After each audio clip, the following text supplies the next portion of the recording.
Good evening friends, नमस्कार, शुभ संध्या। एक बार फिर से आप सभी का हार्दिक स्वागत और हार्दिक अभिनंदन है। भारतीय संविधान का एक अत्यंत महत्वपूर्ण टॉपिक, एक बहुत ही इंपॉर्टेंट टॉपिक है, जहां से प्रश्न पूछे जाने की संभावना आपकी हमेशा रहती है और निश्चित रूप से हर एग्जाम में, हर एक दिवसीय परीक्षाओं में जो है इस टॉपिक से प्रश्न आपके बनते ही बनते हैं। 12 अनुसूचियों को तैयार करिएगा। इन अनुसूचियों में क्या कहा गया है, किससे रिलेटेड है, और इनको पढ़ने के बाद 1 से 2 नंबर आपके जो है फिक्स आपके हो जाते हैं, है ना। मूल संविधान की बात करिएगा। मूल संविधान में कुल अनुसूचियों की संख्या 8 थी। बाद में समय बीतने के साथ इसमें संशोधन होते हैं और विभिन्न संविधान संशोधनों के माध्यम से जो है 4 अनुसूचियों को इसमें ऐड किया जाता है, जोड़ा जाता है, जिसके परिणाम स्वरूप इस अनुसूची में, या कहिए कि इस संविधान में कुल अनुसूचियों की संख्या आपकी 8 से 12 हो जाती है। यहाँ पर एक छोटा सा क्लास होगा, छोटा सा वीडियो होगा, जिसके अंतर्गत इन अनुसूचियों में क्या कहा गया है और किस अनुसूची को किस संविधान संशोधन द्वारा ऐड किया गया है, ये आप चर्चा की जाएगी, है ना। आइए शुभारंभ करते हैं। सबसे पहले अगर देखा जाए तो भारतीय संविधान की जो पहली अनुसूची है, भारतीय संविधान की पहली अनुसूची में जो है भारत के राज्य एवं भारत के जो संघ राज्य है, यानी जो केंद्र शासित प्रदेश है, यूनियन टेरिटरीज है, इनका उल्लेख है। वर्तमान समय की बात करिएगा। वर्तमान समय में भारतवर्ष में कुल 28 राज्य और 8 केंद्र शासित प्रदेश है। वहीं अगर स्टार्टिंग की बात करिएगा तो राज्य पुनर्गठन अधिनियम 1956 के द्वारा जो है भारत में राज्यों का निर्माण किया जाता है और 14 राज्य एवं 6 केंद्र शासित प्रदेश आपके भारतीय संविधान में, भारतीय संघ में शामिल किए जाते हैं। तो ये फैक्ट भी आपके लिए इंपॉर्टेंट होगा। और एक चीज आपको और यहाँ पे याद रखनी होगी कि आंध्र प्रदेश, जिसका निर्माण वर्ष 1 अक्टूबर 1953 है, भाषाई आधार पर गठित होने वाला देश का पहला राज्य बना था, है ना। तो यह चीजें हैं। अनुसूची, पहली अनुसूची आपकी भारत के राज्यों एवं संघ राज्यों से संबंधित है। वहीं अगर दूसरी अनुसूची की बात करिएगा, वेतन भत्ते, जो भारत के विभिन्न पदाधिकारी हैं, विभिन्न अधिकारियों के वेतन भत्तों का विवरण जो है भारतीय संविधान की सेकेंड लिस्ट में है, यानी द्वितीय अनुसूची है। राष्ट्रपति, उपराष्ट्रपति, प्रधानमंत्री, मुख्य न्यायाधीश, सर्वोच्च न्यायालय एवं हाईकोर्ट के जो न्यायाधीश आपके होते हैं, राज्यपाल, मतलब जितने भी अधिकारियों के वेतन भत्ते आपके हैं, उनका विवरण जो है आपका सेकेंड अनुसूची में आपका होगा। इसके बाद तीसरी अनुसूची की बात करिएगा तो यह अनुसूची आपकी शपथ पत्रों के प्रारूप से रिलेटेड है, यानी इन अधिकारियों का शपथ पत्र का प्रारूप कैसा होगा। जितने भी आपके पास अधिकारी हैं, इनके शपथ पत्रों का प्रारूप किसमें होगा, वह आपका तीसरी अनुसूची बयान करती है। और वहीं अगर चौथी अनुसूची की आप बात करिएगा तो चौथी अनुसूची में आपका राज्यसभा में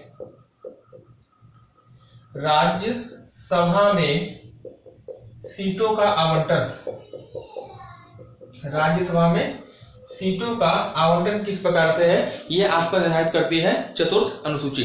पांचवी अनुसूची और छठवीं अनुसूची, दोनों ही अनुसूचियां आपकी जो है SC/ST उपबंधों से रिलेटेड है।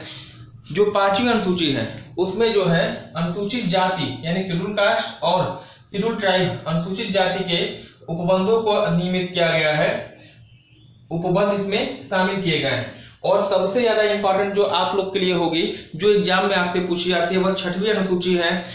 SC/ST उपबंध आपके 5 में भी है और SC/ST उपबंध जो है आपके 6 में भी है। दोनों में अंतर क्या है, जो छठवीं अनुसूची है यह पूर्वोत्तर भारत के 4 विशिष्ट राज्य, 4 राज्यों से रिलेटेड है।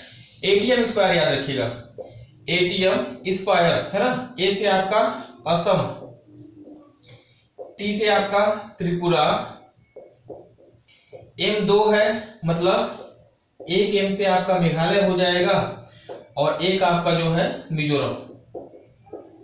छठवीं अनुसूची में पूर्वोत्तर भारत के 4 राज्यों असम, त्रिपुरा, मेघालय और मिजोरम, इन 4 राज्यों के अनुसूचित जनजाति संबंधित उपबंधों को अधिनियमित किया गया है। तो दोनों ही याद रखिएगा, ये सब आपसे पूछा जाता है एग्जाम में। प्रश्न पूछने का तरीका आपसे क्या होता है, ऐसे आपको देगा ऑप्शन में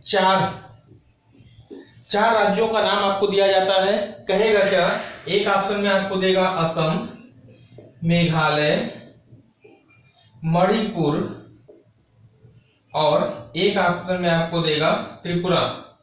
कहेगा कि निम्नलिखित में से कौन सा राज्य भारतीय संविधान की 6वीं अनुसूची से रिलेटेड नहीं है, 6वीं अनुसूची से संबंधित नहीं है। या तो ऐसे पूछा जाए या पूछ दे कि भारतीय संविधान की 6वीं अनुसूची में किस राज्य से संबंधित जनजाति उपबंध नहीं दिए गए हैं, है ना। आपको बताना होगा। एटीएम इसका याद रखिएगा, यहाँ पे जो उत्तर आपका हो जाएगा मणिपुर हो जाएगा, है ना। तो एक बार फिर से इसको रिकॉल करते हैं जो आपने पढ़ा। पहली अनुसूची आपकी संबंधित है भारत के राज्य एवं केंद्रशासित प्रदेशों से। दूसरी अनुसूची में भारत के महत्वपूर्ण पदाधिकारियों से संबंधित जो वेतन भत्ते हैं उनका विवरण है। तृतीय अनुसूची कहिएगा, तीसरी अनुसूची कहिएगा, इसमें महत्वपूर्ण पदाधिकारियों के वेतन भत्तों का उल्लेख है। चतुर्थ अनुसूची जो है राज्यसभा में सीटों का आवंटन संबंधित है। 5वीं और 6वीं अनुसूची दोनों ही आपका SC/ST उपबंधों से संबंधित है।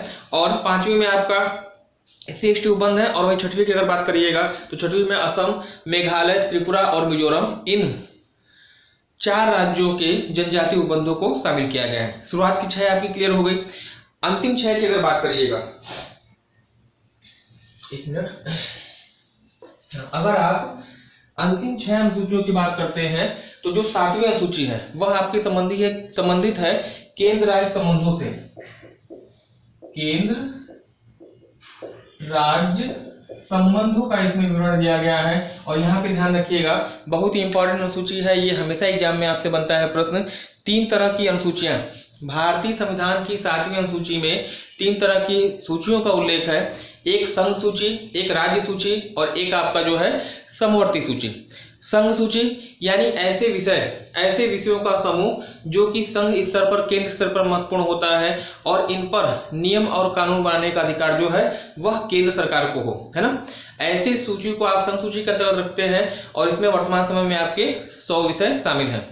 राज्य सूची ऐसे विषय जो राज्य स्तर पर महत्वपूर्ण होते हैं और जिन पर जो पूरी तरह से राज्य सरकार के नियंत्रण में है। नियम और कानून बनाने का अधिकार जो है वह केवल और केवल राज्य सरकार के पास होता है। वह राज्य सूची के विषय में आ जाएंगे। वर्तमान में यहाँ पे कितने हैं तो 61 विषय हैं वर्तमान में। और वहीं अगर बात करिएगा संघ समवर्ती सूची की, तो समवर्ती सूची में ऐसे विषयों को शामिल किया गया है जो केंद्र स्तर और राज्य स्तर दोनों ही स्तर पर आपके महत्वपूर्ण होते हैं। और दोनों ही सरकारें, चाहे केंद्र हो और चाहे राज्य हो, दोनों ही सरकारें जो इन पर कानून बना सकती है वर्तमान समय में। इसमें कुल विषय की संख्या आपकी 52 होगी। प्रश्न आपसे पूछा जाता है समवर्ती सूची जो है वह किस देश के संविधान से ली गई है, वह आपसे पूछा जाता है। कमेंट सेक्शन में आप मुझे कमेंट करके बताएंगे, है ना। तो 7वीं अनुसूची आपकी हो गई। 8वीं अनुसूची की बात करिएगा तो 8वीं अनुसूची में संबंधित है किससे, भाषाओं से। इसमें भारतीय संविधान में वर्तमान समय में टोटल 22 भाषाओं का उल्लेख मिलता है। अगर आप देखें मूल संविधान में कितनी भाषाएं थी, 14, है ना। मूल संविधान में कुल भाषाओं की संख्या 14 थी और वर्तमान में कितनी है, 22 है। कहने का मतलब है कि 8 भाषाएं विभिन्न संविधान संशोधनों द्वारा जोड़ी गई हैं। और किस संशोधन के द्वारा कौन सी भाषा जोड़ी गई है वह एग्जाम में आपसे पूछी जाती है। इसको एक सरसरी निगाह में देख लिया जाए। देखिए, भाषाओं संबंधित 3 संशोधन आप याद रखिएगा। भाषाओं से रिलेटेड 3 संशोधन आपको याद रखना होगा। एक आपका है 21वां संशोधन, एक आपका है 71वां संशोधन और एक आपका है 92वां संशोधन। ठीक है, यह 3 संशोधन है। कब होते हैं और इन संशोधन में किन किन भाषाओं को शामिल किया गया है वो आपसे पूछा जाता है। 21वां संशोधन आपका हुआ था 1967 में। 1967 ईस्वी में आपका जो है 21वां संशोधन होता है। और इस संविधान संशोधन के द्वारा जो है भारतीय संविधान में 15वीं भाषा के रूप में सिंधी भाषा को शामिल किया गया था, है ना। सिंधी भाषा को शामिल किया गया था 1967 में। 71वां संशोधन आपका होता है 1971 में। और इस संशोधन के द्वारा 3 नई भाषाओं को शामिल किया जाता है भारतीय संविधान में। समझ लीजिएगा, नेपाली, मणिपुरी और कोंकणी। नेपाली, मणिपुरी और कोंकणी, इन 3 नई भाषाओं को शामिल किया जाता है 71वें संविधान संशोधन के द्वारा 1971 में। ठीक है, हाँ। और इसके लिए एक शब्द आप याद रखिएगा, नमक। 92वां संविधान संशोधन, ये सबसे इंपॉर्टेंट आपके लिए होता है वर्ष 2003 में। 2003 ये जो आपका संशोधन हुआ है, सॉरी 71 में नहीं हुआ बल्कि आपका 1992 में हुआ है ना। तो 92 में आपका 71वां संशोधन आपका होता है। 3 भाषाएं नमक मतलब नेपाली, मणिपुरी और कोंकणी को शामिल किया गया था। और 2003 में 92वां संशोधन होता है और इसके तहत 4 नई भाषाएं बोडो, डोगरी, संथाली और मैथिली, इन 4 भाषाओं को जो भारतीय संविधान में शामिल किया जाता है। तो यह भी आपके लिए क्या होगा, इंपॉर्टेंट होगा, इसको याद रखिएगा। ये छोटा सा संशोधन है, इसको आप किसी भी तरह से क्या करिएगा, याद रखिएगा। टोटल आज की डेट में 22 भाषाएं। कमेंट सेक्शन में आप कमेंट में बताइएगा कि जो डोगरी भाषा है वह किस भारत के राज्य, क्षेत्र अथवा केंद्र शासित प्रदेश में बोली जाती है, आप मुझे कमेंट करके बताएंगे। 9वीं अनुसूची सबसे इंपॉर्टेंट है। 9वीं अनुसूची जो है, 9वीं अनुसूची आपकी संबंधित है भूमि सुधार अधिनियमों से, है ना। 9वीं अनुसूची में आपका भूमि सुधार अधिनियम आपका आता है। और वहीं अगर 10वीं अनुसूची की बात करिएगा, मोस्ट इंपॉर्टेंट याद करिएगा, 10वीं अनुसूची दल बदल प्रावधानों को सख्त किया गया था। दल बदल प्रावधान आपके सख्त किए गए थे। 52वें संविधान संशोधन, दल बदल प्रावधान याद रखिएगा, सख्त करने के उद्देश्य से इसको जोड़ा गया था। 1985 में आपका होता है 52वां संशोधन। 1985 में 52वां संशोधन होता है और इसके तहत जो है इस अनुसूची को ऐड किया जाता है, याद रखिएगा। 9वीं अनुसूची पहले संविधान संशोधन के द्वारा ऐड की जाती है। 10वीं अनुसूची 52वें संविधान संशोधन के द्वारा ऐड की जाती है। और 11वीं की बात करिएगा तो ये संबंधित है पंचायती राज प्रणाली से, पंचायती राज व्यवस्था से।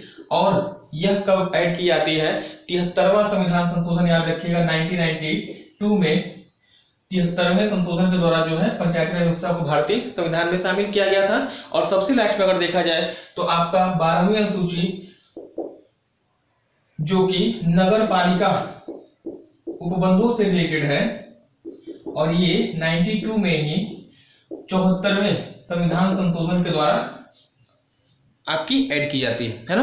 तो ये 12 अनुसूचियां हो गई। अंतिम 4 जो अनुसूचियां हैं, 9वीं, 10वीं, 11वीं और 12वीं, किस वर्ष शामिल हुई है, किस संशोधन के माध्यम से हुई है, वो आपसे पूछा जाता है। और वहीं अगर भाषाओं की बात करें तो किस संविधान संशोधन के द्वारा जो है आपकी भारतीय संविधान में नई भाषाएं ऐड की गई हैं, वो आपसे पूछा जाता है। ठीक है ना। आज के लिए फिलहाल इतना ही, छोटा सा क्लास रहा, महत्वपूर्ण है। ये क्लास आपके लिए 1 नंबर जरूर फिक्स करेगा, इसकी गारंटी मेरी है। धन्यवाद। Have a nice day, good night.